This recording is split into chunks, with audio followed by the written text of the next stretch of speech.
Welcome to the France 24 debate. A brazen attack by the Islamist terror group Boko Haram has once more sounded the alarm. It's believed as many as 100 girls are still missing after the mass kidnapping in Yobe state. Inevitably, it brings back memories of the swoop on a school in Chibok by Boko Haram. 4 years ago, some 270 girls were taken from their school. Many were raped, later giving birth, some forced to carry out suicide bombings. Boko Haram has been the major threat to peace in the Lake Chad region for over a decade. During that time, a series of bloody attacks have been carried out. Boko Haram's leader, Abu Bakr Shekau, may or may not be dead, but the group is clearly still very much a threat. Why has it survived? What will it do next? Well, before I bring in our guests to discuss the issues relating to the Boko Haram threat and today's news about the latest mass kidnapping, let's get an update on the actual situation from our correspondent in Lagos, Anna Cunningham, joining us now. Anna, tell us what the latest is, what people are saying. What's been the effect of this incident? It's still a very confused picture. Here we are 72 hours after Boko Haram attacked this town of Dapchi in the northeastern state of Yobe. And we still don't really know exactly what happened, other than there are parents saying that their children have not returned to this school. Now, initially, we were told that Boko Haram had indeed attacked the town, but that all the school children and teachers had escaped. And then it started to emerge that that may not have been the case. Now, we've seen some violence today in the town of Dapchi, anger, frustration from parents, from people living there, when there was a delegation from the government visiting.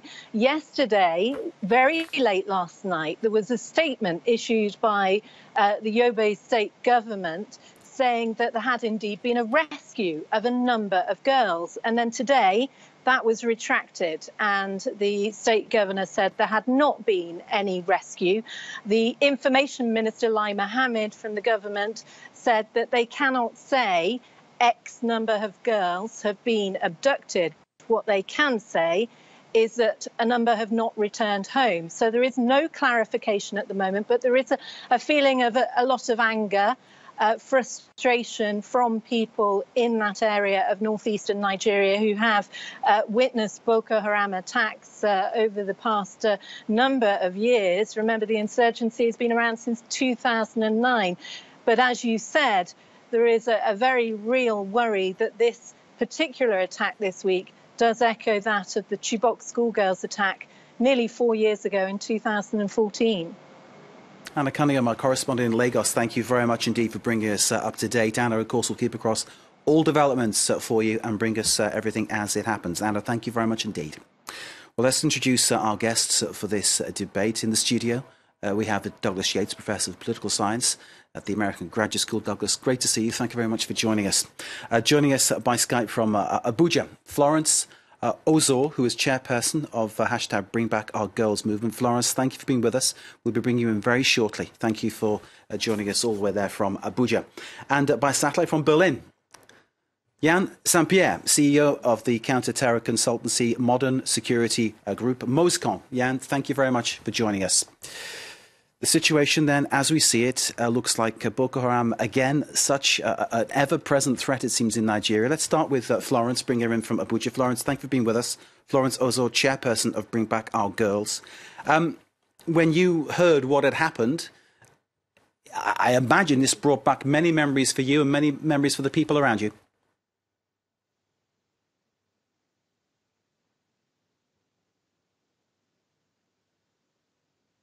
Yes, when I heard what happened, I was filled with dread, because it did take me back straight to on April the 14th, 2014, when our girls were missing.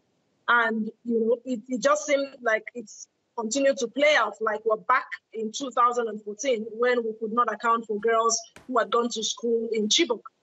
And so when this came up, it was such a dreadful feeling, because you will think that we as a people, we as a government, we would have learned from that tragedy, and to ensure that measures were put in place to avoid a reoccurrence of something of that nature. But it does seem that we seem not to have learned from that tragedy, and we're confronted with the same issues all over again. And as you put it, Florence, the fact that you are confronted with these same issues all over again, that must make the anger rise even further. The sense that maybe the authorities, the government, whoever is supposed to be responsible, isn't doing enough to stop this group.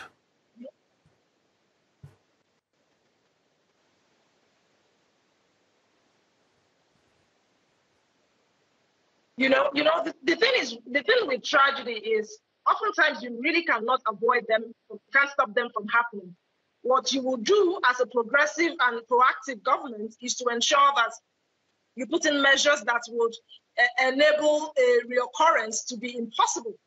But what we have seen, it's following the same pattern. There's actually no difference in the pattern that happened in 2014. And you wonder if we could not have taken ownership of the tragedy that happened then to enable us plan better, particularly coming on the heels of the time when the federal government is saying they have defeated Boko Haram. Now, I really cannot make the connection with you defeating Boko Haram and with Boko Haram being able to cut away girls whose number we do not know 4 days after. And you wonder how come we never learned anything from the last administration. It would seem to me that the federal government, under the leadership of President Muhammadu Buhari, is reading from the same manual under which President Goodluck Jonathan did play out in 2016. Florence Azor, for the moment, thank you very much indeed. We'll get back to you as soon as we can. Let's bring in Douglas Yates here in the studio. Douglas, looking at this from where we are in Paris, I mean, clearly it's an unimaginable situation to see your child go to school and not come back like that, but en masse in that way. And then for the same thing to happen 4 years later, Chibok, now this latest snatch by Boko Haram.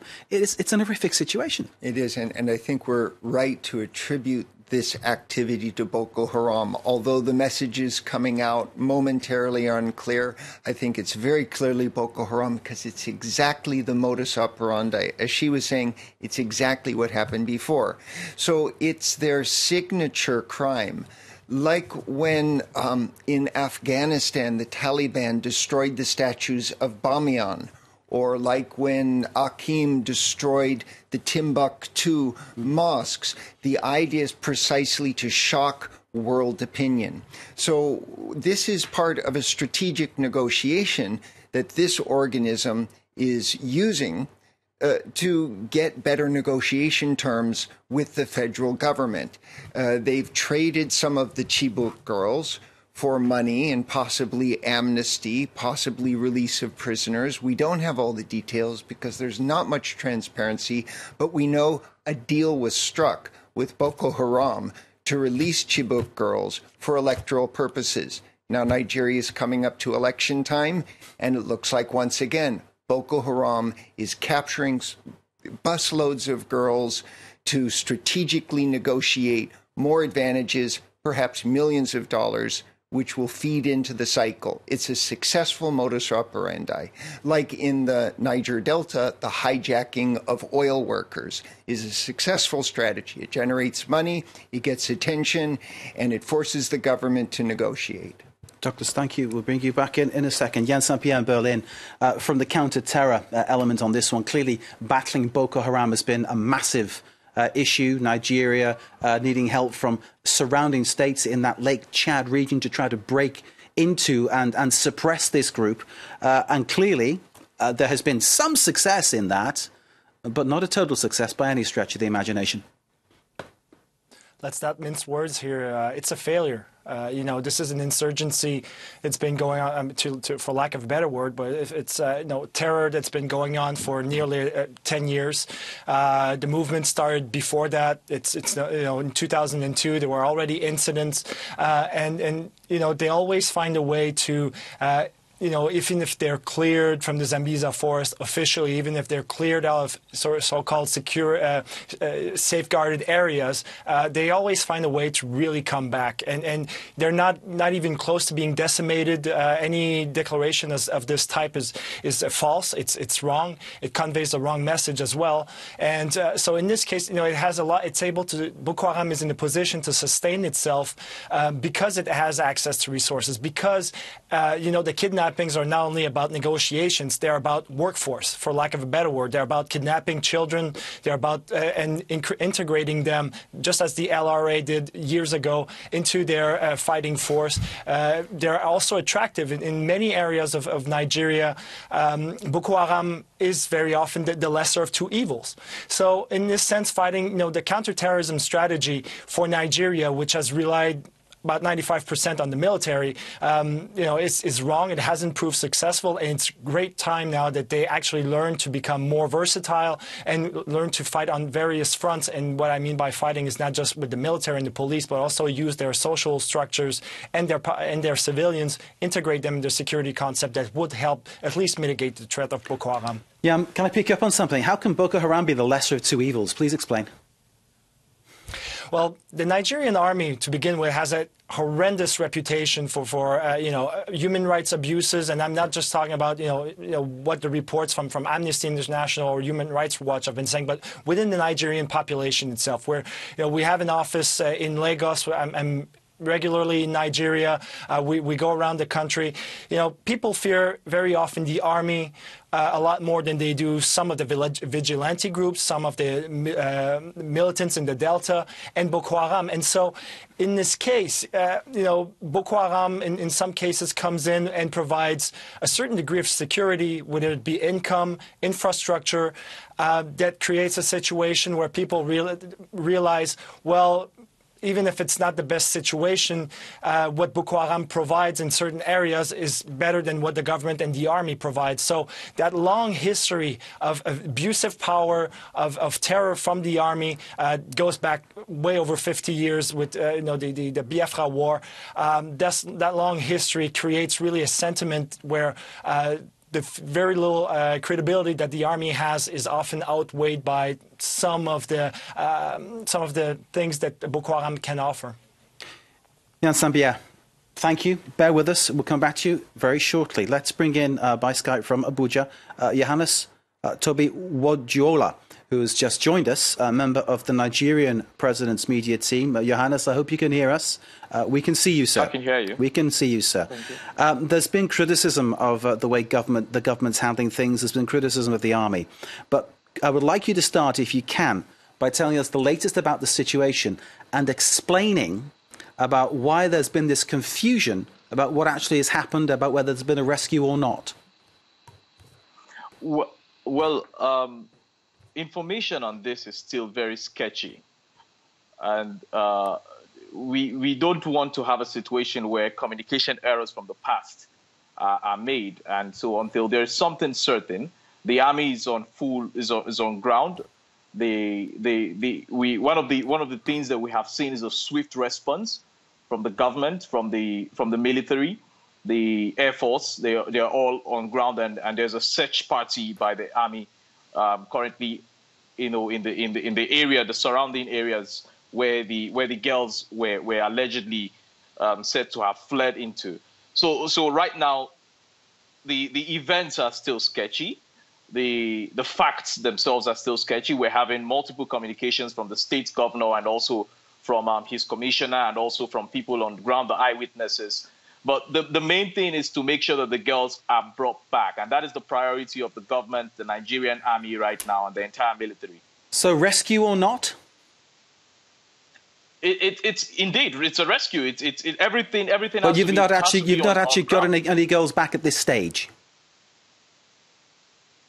Right now, like I said, the facts are sketchy. Okay. The facts are sketchy from Abuja here. Okay, thank you, Johannes Toby Wujola, representing the Nigerian government. Thank you, sir. Go ahead. It would be good to have a proper understanding, of where we are coming from. The previous speaker had mentioned about, the Boko Haram, using this to make money. This has become a template for them to actually want to make money off government. But what we need to understand is that this is a desperate terrorist group which has been largely defeated. If you look at where we are coming from, when you had a terrorist group that had hoisted its flag in 14 local governments of Nigeria, where it was collecting taxes in states. It was already controlling cities and towns. All that has been ended, and we're now having them attack soft targets, playing hide and seek and all of that, going to attack places to be able to steal food and steal cattle to feed themselves. It's a terrorist group that, like every other terrorist group around the world, that requires collective effort. And when you look at the nature in which they operate and how they operate, especially territorially, you look at the fact that they leave the porous borders which we have, sadly. They take advantage of these and move to other countries. So we need beyond Nigeria, we need a collective effort from all surrounding countries, our neighbors. We need to see more international action to join to fight this. It's beyond the powers of the Nigerian army, to be honest. Johannes Toby-Wajola, thank you very much indeed. We'll talk more about the task force that was set up in that Lake Chad region to tackle Boko Haram in part 2 of our debate. We'll talk more, of course, about the issues, and we'll talk more about the fact that there are now 101 girls missing after this attack. That confirmation coming from the parents at the school where the terrorists swooped and snatched those children. We will bring you more, of course, as it happens, and this debate, of course, continues after a very short break.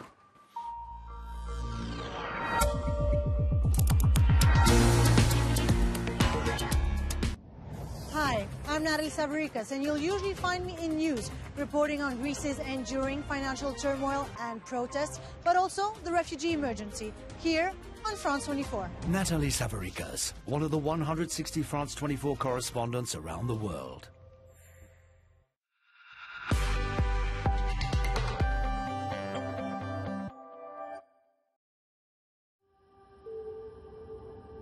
Did you know there's a world of miracles inside our bodies? For example, your eyes can see 10 million shades of color. We can hear thousands of sounds, from 20 hertz to 20,000 hertz. Our bodies can withstand temperatures around 60 degrees centigrade. Our tongues can differentiate 100,000 different tastes. Our noses can distinguish more than 1 trillion scents. See, smell, hear, taste, touch. Widen your world.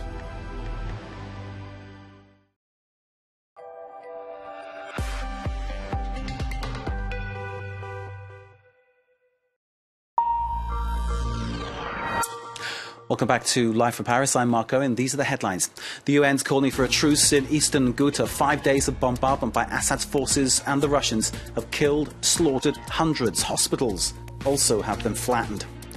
Ban bump stocks, tougher background checks, focusing on mental health and raising the age for purchase and owning of a range of weapons to 21. Trump tweets on gun control with a sign there might be a change that the school shooting survivors are looking for. Amnesty International says Donald Trump sums up the human rights problem worldwide. His Muslim travel ban exemplifying the lack of leadership on human rights.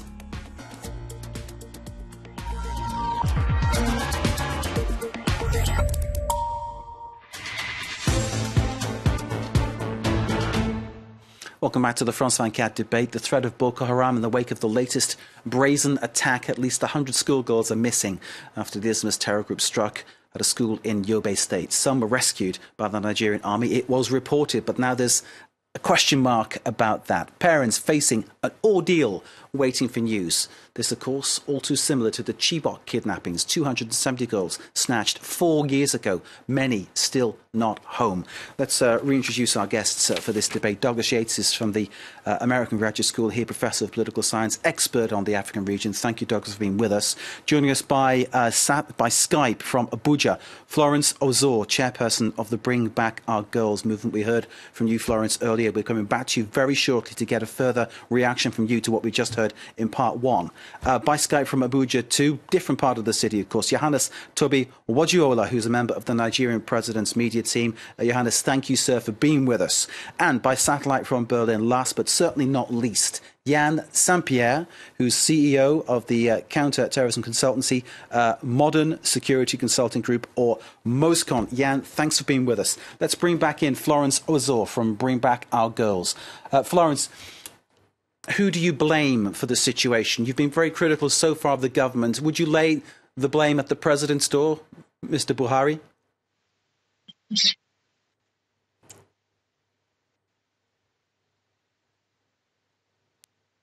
Absolutely. Absolutely. The president is the commander-in-chief. He is the one who is mandated to ensure that the security and welfare of the people are preserved.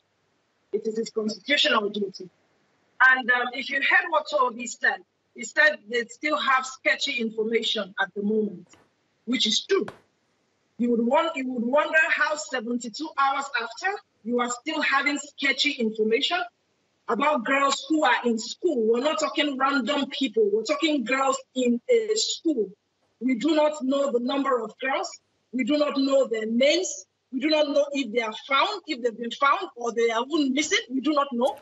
And 72 hours after, we are still in the scenario where we are saying there's still sketchy information coming from the government. We are not a serious people. If you look at what happened in 2014, at the time the abduction took place, there wasn't information. There was a communication gap between the government and the public, between the government and the parents. There wasn't any coordination between these three stakeholders, and there wasn't any effort being made to bridge that gap. Now we're back in 2018, and the government is still saying 72 hours after. There's still sketchy information. They really do not know. He even could not ascertain whether girls have been taken or not, or whether they have been rescued or not. He certainly cannot give a single name. He certainly cannot give a single picture. Okay, if you look at the Nigerian system, are you saying the teachers in that school do not know the number of girls in their custody and they cannot account for the number of girls who are no longer in their custody? Are you saying that the state government could not get access to this information, or the local government could not provide this information?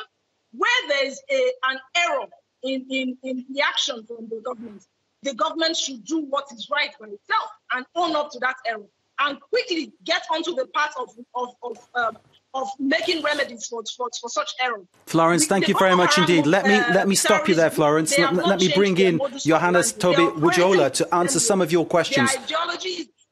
Florence, thank you so much. Thank you very much indeed. You've outlined a lot of things and you've raised a lot of questions. Let me bring the Nigerian president's media representative, Johannes Toby Wujola, in to speak about that. Johannes, you were listening to what Florence had to say.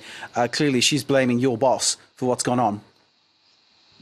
Fairly, the president, of course, the buck stops at his table.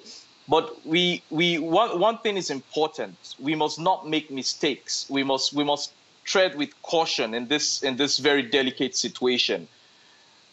There is already a team that has been sent by the president to get him the facts, to get him the exact information on what is on ground.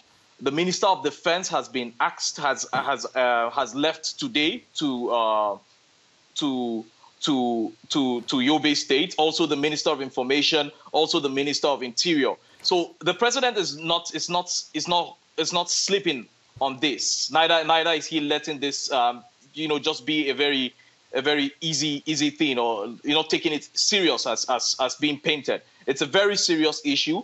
But the thing is, which is important, is that there is no miscommunication. The facts have to be right. The facts have to be correct. We don't want a situation where one person is saying one thing, another person is saying another thing. We want to make sure that the facts are correct and action is being taken on this, and which is already in motion. We already have the military has fully swung into action to make sure that these girls, wherever they are, whether or not they were taken, and which we highly doubt, are rescued and brought back. Johannes, thank you very much indeed. I'll bring you back in soon. Florence, please stand by. Coming to you next. First, though, Douglas Yates here in the studio. In terms of the security scenario, in terms of what Johannes was just saying there, sending the army in, trying to get as much blanket coverage of what's happening. I mean, clearly there is a tactical nature in that, and we'll get Jan Saint-Pierre to speak about that in a moment too. In terms of the success, though, of what's happening, mean, clearly there are question marks, aren't there, about how this is taking place, what is being done. That's right. The fact that we're seeing exactly the same scenario repeat itself means that they need to change strategy. I understand in terms of tactics, right now it's an election years coming up. They need to send in troops. They need to show they're doing something. But if what they're doing doesn't work, then they need to do something else also. And this raises the big question in Nigeria of what are the causes? What are the causes of the Boko Haram insurgency? Now, fortunately, in Nigeria, we have two very large examples, world-famous examples of insurgencies. In one case, the Nigerian government was successful. That was the Biafra secession. And there, the approach was a very heavy-handed military solution. It resulted in a lot of deaths, but it was a preponderant military success. That is one way of trying to solve the crisis. If Nigeria is going that way, it's going to have to commit itself wholeheartedly towards fighting a war like they fought in Biafra, which means drawing a perimeter around the state, around the ancient Borno-Kanam region, including with Chad and Niger, and it will mean a lot of killing, and Nigeria will look bad. And it's not going to be necessary to do that to win an election. So the other solution is what we saw in the Niger Delta. How was it during Goodluck Jonathan that the Nigerian government was able to reduce the amount of violence of the insurgents in the Niger Delta, which has now come back? And that was dealing with their grievances. The big change in thinking, and this is all I'll say, the big change in thinking about Boko Haram over the past 9 years was when you look at the books that were coming out in 2014, 2015, they were talking about the new terrorist threat, the emergence of jihadi Salafism. That is, they were framing Boko Haram in terms of international jihad. And the books that have come out most recently, like Thurston's book, which came out just last year, say you need to deal with the grievances. Boko Haram is changing in response to the strategies used against it. The Boko Haram that took the Chibok girls was not the Boko Haram of its founder. And the goals have changed and the strategies have changed. So the heavy-handed military use, as Jan has said, must be changed for a better counterinsurgency strategy. Quick word from Jan before I bring in Florence. Jan St. Pierre in Berlin. The task force then set up to deal with the insurgency around Lake Chad, to deal with Boko Haram. Basically, are we saying this has failed? It has. I mean, the problems surrounding the MJTF, I mean, they're numerous. The communication's been very poor. Equipment, there's been issues. The border issues, for example, notably between Cameroon and Nigeria, has been very difficult because, you know, there's been issues, for example, if Cameroonian troops were able to pursue Boko Haram fighters into Nigeria, the Nigerian army would be extremely reluctant to allow them to pursue these troops. There wasn't any proper, you know, there was no relief, which meant, for example, if Nigerian troops secured an area and then Niger troops or Cameroonian troops were to relieve the Nigerian troops, that didn't occur. I mean, there's been a lot of good things on paper, but it hasn't translated into the field, and that's been a serious problem. And you know, one of in my opinion, the biggest problem with Boko Haram, apart from the attacks itself and the management of Boko Haram, has been the rhetoric. It's all been, yeah, we're doing all the best we can, but the fact is, it hasn't changed. You know, the representative of the president has spoke. You know, we don't want to make mistakes. Mistakes in the last 72 hours have been numerous, you know, with the governor of Yobe saying one thing, the police saying another, the army hasn't come out yet, but every document, every statement is contradictory. The numbers are contradictory. There's so many things, and that has been going on for years. And so part of that task force, making statements, trying to coordinate everything, again, we're still in the realm of theory. It's all good on paper, but it's seldom translated into something that's tangible, that's been effective and versatile. So in terms of what's happened so far, it's failed. There is need for a change. Jan St. Pierre saying that. Douglas, I'm sure you agree. Johannes has defended sending as many people as possible to the area to try to avoid the mistakes, but Jan pointing out those mistakes are there. And caught up in between, of course, the people, the parents, those whose kids haven't come home. Florence, can I bring you back in to talk a little bit more about that and also give us your insight? Because And obviously you've worked with the Chibok families. You have large experience of that and the things that went wrong there. Are we seeing basically the same mistakes being repeated?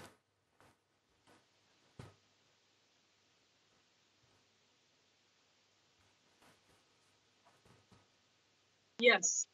In 2014, the parents had no clue as to where their daughters were. They were also inundated with all this conflicting information from different quarters of government. And as such, it behoved on us at the time to be able to piece together all these puzzles, to be able to have a clearer picture. And the current list of Chibok girls that is being used globally was actually pulled together by our movement.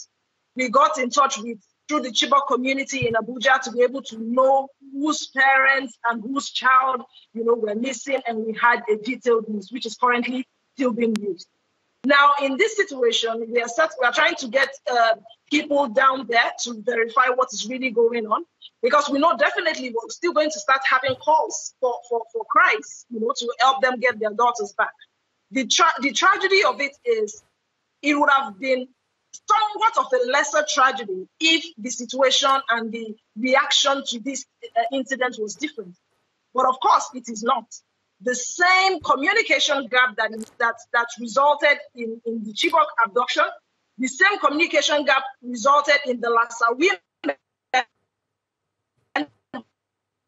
who were abducted and were recently just released. We, the DOG, were the people who stood.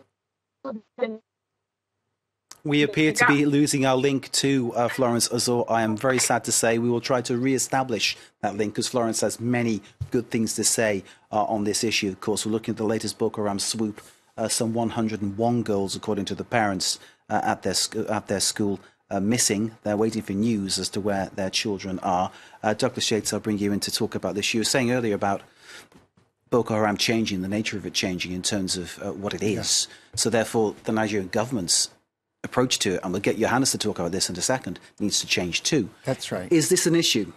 I'll just say this. Sometimes you say one person's terrorist is another person's freedom fighter.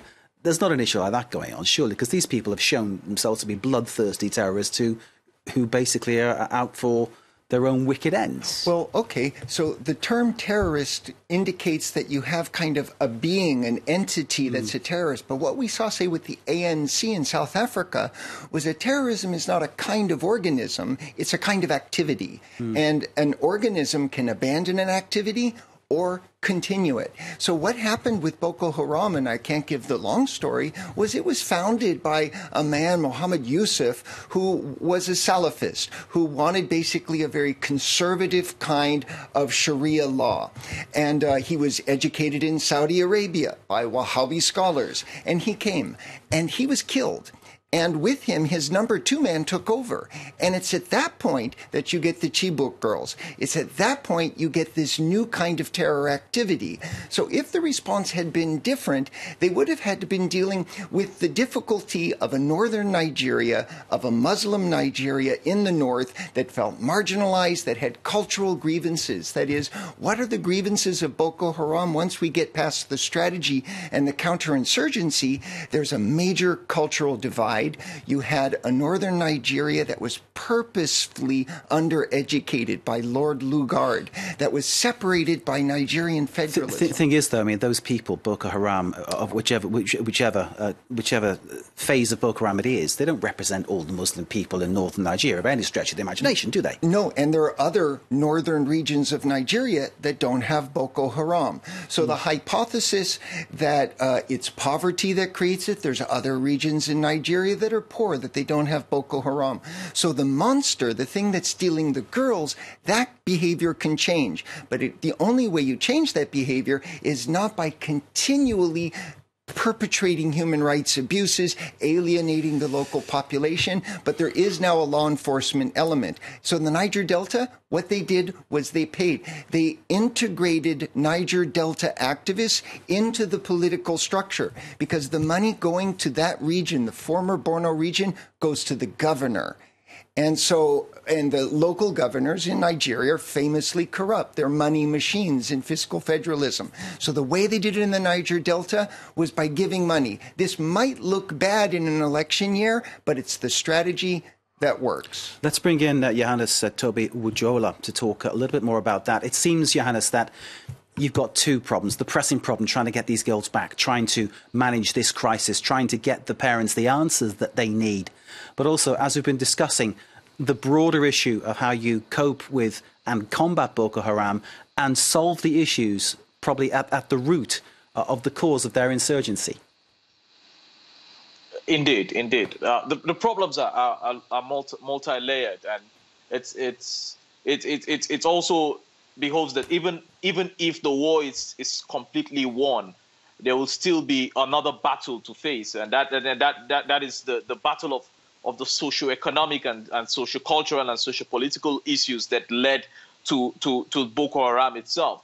But coming back primarily to the war, which is at the fore right now, we need to know that a lot of things have changed since then, and that has given the military a lot of successes that we are experiencing. We're having better intelligence sharing now among security agencies, which was more or less lacking at the beginning, and more or less part of the reasons why it took a long time before there was a rapid response during the previous administration when the Chibok girls were kidnapped. It took over 2 weeks before there was a government response. But here we're having a situation where immediately, and that was a day immediately it happened, there was immediate reaction from the government. So the government is not lax on this, but the government must do what is right. The thing is, Johannes, it can't come quick enough for the parents, can it? That's the thing, isn't it? No response can come quickly enough for the parents. The parents want one thing, and that is the most important thing here, and that is bringing their children to them. And that is what the Nigerian military is all about here, and what it is doing. There's information is being shared by among the security agencies. There's the Air Force, I'm told, is conducting ISR surveillance across the area to find wherever the girls are. And that is the paramount priority of the military and the government right now. Beyond the whole conversations and people trying to make political gains like has been touted, being a political year. It's beyond politics. The right things have to be done.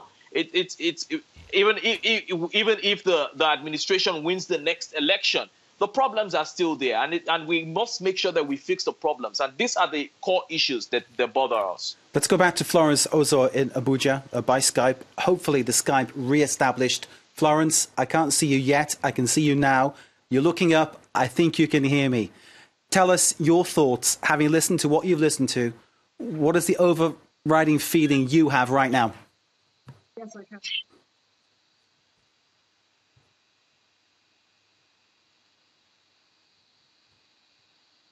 One of the first things that, I heard Toby say that the parents are only particular about one thing, and that's getting their daughters back.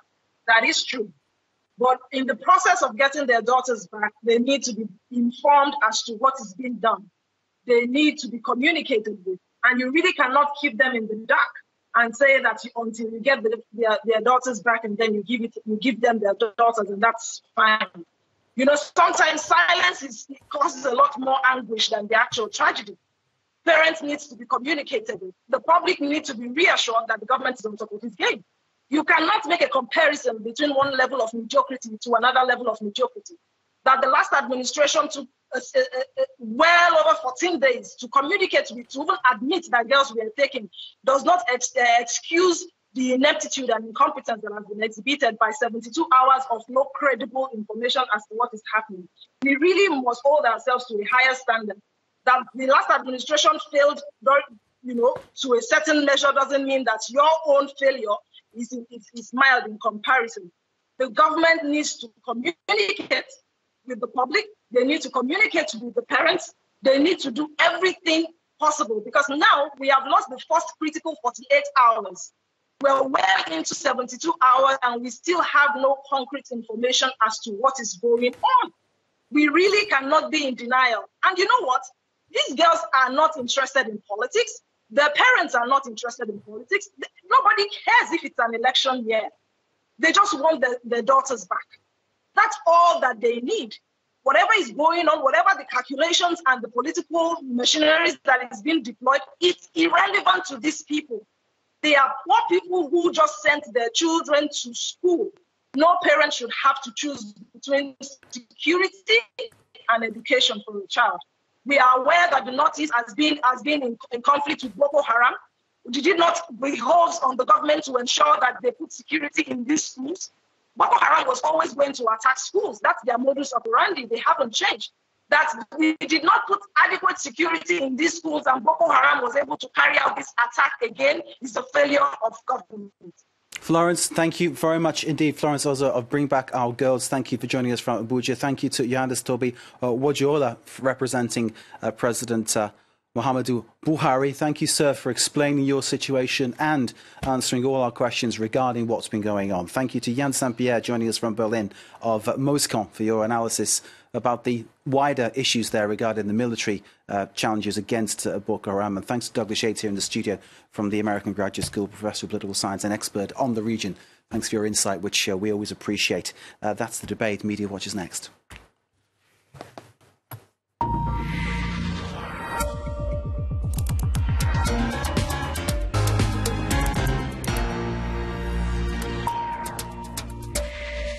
Our guests still listening in. Emma James joins us to bring us some of the reaction online via social media to the issue we've been debating, the Boko Haram snatching of 101 schoolgirls. Yes, and the anger is palpable when you look online, and that anger has undoubtedly been stoked by the lack of information. At best, you can say there's been a lack of clarity. That's being very, very charitable. At worst, a lot of people out there alleging there has been a cover-up of what's gone on. Looking at some of the comments on Twitter, there's only one thing more reprehensible than the kidnapping of beautiful and innocent young girls. It goes on to say, that is the shameful attempt by the Buhari administration to cover it up. He is not alone in that view at all. This Twitter user as well saying, this was posted yesterday, it's been 2 days of silence from the Nigerian government. Buhari criticised Goodluck Jonathan's response when the girls in Chibok were kidnapped, yet he's doing the same thing. Of course, that Chibok kidnapping happened almost 4 years ago, April 2014 that was. 276 girls, huge amounts of publicity. Bring Back Our Girls became a worldwide phenomenon and hashtag. However, nothing seems to have been learned in terms of how to deal with this, because when finally the president, Muhammadu Buhari, commented on this, it was 2 days later he took to Twitter saying, I share the anguish of all the parents and guardians of the girls that remain unaccounted for. I would like to assure them we are doing all in our power to ensure the safe return. His representative on the debate saying it's about getting the right message out. The woman from Bring Back Our Girls, Florence Ozo, severely critical of the fact that Buhari hadn't spoken, severely critical of the fact that there's so much misinformation. Absolutely, and it isn't just that he didn't speak quickly, it's that there were so many conflicting reports out there. Taking a look at this piece from NPR, it says that the Nigerian military had rescued 76 of those schoolgirls. We now know that that's not true. Looking at this from Nigeria's Daily Post, interestingly actually, this story, when you look at their homepage, is not even particularly visible. It's buried away in amongst many, many other stories in Nigeria. It is very interesting to see that it simply isn't being covered in the way that you would expect. That is alarming. Absolutely. I find that alarming. This piece, though, from today says it is still unclear how many of the girls they rescued and how many is still missing. Of course, now we know they've confirmed it is 101 girls missing, according to a list compiled by the parents. Interesting to note as well that this gentleman actually tweeted on Monday that there had been another kidnapping by Boko Haram, and he says that he was mocked. He says, shame on everyone who mocked me, because basically people didn't believe him because there was no official confirmation. He goes on to say, I repeat, no girls were rescued by the military yesterday. It's all a cover-up. Again, that turn of phrase being employed. This is just adding to the anguish for the parents, isn't it? Absolutely, very much so. And it is the Yobe governor who actually confirmed that no, there had been no rescue of the girls. Completely contrary to his earlier statement, when he met with parents in Dapchi, he then confessed and admitted that no, there had been no rescues whatsoever. And this woman, again, a reporter confirming that parents telling her that the governor of Yobe had told them no girls have been rescued, despite several sources telling us they have. They are devastated and very confused. And really, the whole nation, I think, shares that confusion and devastation. This Twitter user saying, there is so much conflicting information. What's happening here? Can't we learn? How come the same Chibok mistakes are happening? And notice the hashtag bring back Dapchi girls. Obviously, a lot of people have adopted bring back our girls once again, because that's the one that everybody knows. But yes, a lot of people very, very upset at the lack of information here. This gentleman, a senator, says, I have a terrible sense of deja vu. We can't allow this to happen again. Final word on this one. I think this really sums it all up, this tweet. Presently, no one knows the complete truth of the attack on Dapchi town. We have seen floods of conflicting reports like it happened in Chibok in 2014. What a shame. What a country. Emma James, thank you very much indeed for that online social media analysis of what has been happening in Nigeria. We'll bring you all developments on the story, of course, as we get it. Thanks to our guests here on The Debate. Thanks again to you, Douglas, for being with us in the studio. Pleasure to see you. And thanks to you for watching. Stay with us here on France 24. Much more to come.